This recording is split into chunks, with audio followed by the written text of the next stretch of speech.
વધેલી રોટલીમાંથી ફ્રેન્ડ્સ આ નાસ્તો તમે એકવાર બનાવશો ને તો તમારી વધેલી રોટલી પણ ખૂટી જશે અને બાળકો તમને રોજ કહેશે કે મમ્મી આજે રોટલી વધારે બનાવજે. અને રોટલીનો આ નાસ્તો માત્ર 5 જ મિનિટમાં બનીને તૈયાર થઈ જાય છે. તો ચાલો બનાવવાનું શરૂ કરીએ.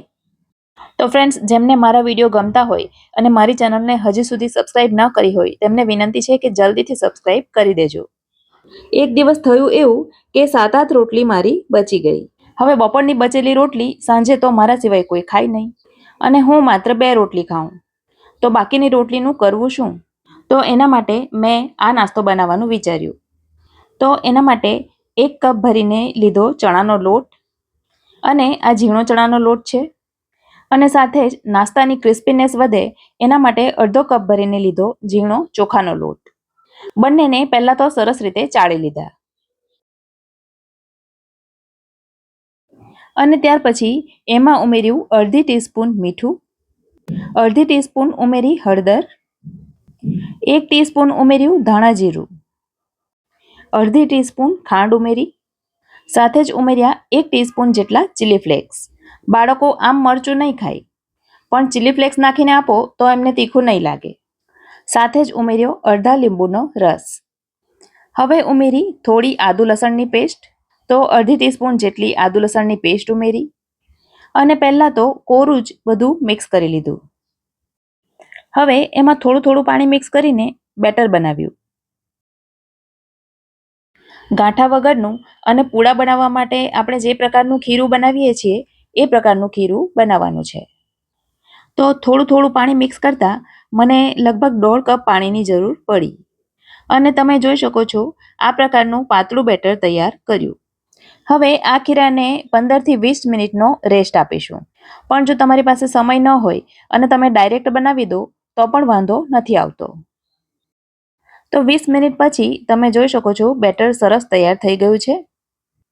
તો હવે એમાંથી 2 ચમચા જેટલું બેટર એક પ્લેટમાં લઈ લઈશું. હવે એક રોટલી લઈને એને ખીરાની ઉપર મૂકી દઈશું. ઉપરથી થોડું થોડું પ્રેસ કરી દેવાનું જેથી રોટલીની નીચેની તરફ બધી જગ્યાએ ખીરું લાગી જાય. હવે જઈશું ગેસ તરફ. તો ગેસ ઉપર મેં એક લોખંડનો તવો મૂકી દીધો છે. તમે નોનસ્ટિક તવો પણ લઈ શકો છો અને એના ઉપર 1 ચમચી જેટલું ઘી લઈ લીધું છે. ઘીના બદલે તમે તેલ અથવા બટર પણ લઈ શકો. હવે જે રોટલી આપણે ચણાના લોટમાં પલાળીને રાખી હતી એને સીધી તવા ઉપર ટ્રાન્સફર કરી દઈશું જેથી ચણાના લોટવાળો ભાગ નીચે જાય અને થોડી વાર માટે એને આમ જ થવા દેવાની. ગેસની આંચ ધીમી જ રાખવાની જેથી સરસ રીતે ચડે અને ક્રિસ્પી પણ થાય. હવે રોટલીની ઉપર પણ ચણાના લોટવાળું ખીરું થોડું થોડું લગાવી દેવાનું. બહુ જાડું નહીં રાખવાનું, સાધારણ પાતળું જ ફેલાવવાનું. આખી રોટલી સરસ રીતે કવર કરી દેવાની અને હવે એને સાચવીને ટર્ન કરી દેવાની અને બીજી તરફ પણ થોડી વાર માટે થવા દેવાની. પણ એની બીજી તરફ આપણે ઘી નથી લગાવ્યું તો રોટલીને ફરી પાછી ટર્ન કરીને એના ઉપર ઘી લગાવી દેવાનું. ત્યાર પછી એને બંને બાજુ સરસ રીતે ક્રિસ્પી થાય ત્યાં સુધી શેકવાની. તો હવે આ રોટલીનો ગરમા ગરમ નાસ્તો બનીને તૈયાર છે.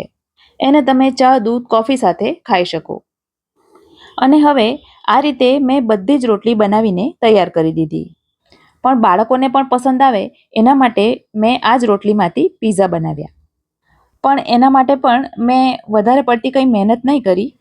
આ તૈયાર થયેલી રોટલી ઉપર ટોમેટો કેચઅપ લગાવી દીધો અને ત્યાર પછી એના ઉપર ચીઝ છીણી લીધી. ચીઝ તો બાળકોને ગમે એટલી નાખી આપો, ઓછી જ પડે.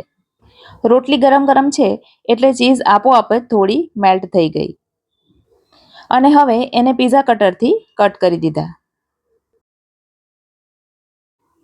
હવે એના ઉપર થોડા ઓરેગાનો અને થોડા ચીલી ફ્લેક્સ સ્પ્રિંકલ કરી દીધા જેથી એકદમ પીઝા જેવી ઇફેક્ટ આવે. હવે આ એક એવો નાસ્તો બની ગયો કે જે તમે ગરમ ગરમ રોટલી બનાવીને બાળકોને લંચ બોક્સમાં આપો ને તો પણ ચાલે. હવે છેલ્લે ફટાફટથી એક બીજી રીત બતાવી દઉં. તો એના માટે તૈયાર કરેલી રોટલી ઉપર થોડો ટોમેટો કેચઅપ લગાવી દેવાનો, એના ઉપર થોડું ચીઝ છીણી દેવાનું, થોડા ઓરેગાનો અને ચીલી ફ્લેક્સ પણ સ્પ્રિંકલ કરી દેવાના અને ત્યાર પછી એનો રોલ કરી દેવાનો. તો આ પણ એક સરસ નાસ્તો બનીને તૈયાર થાય છે.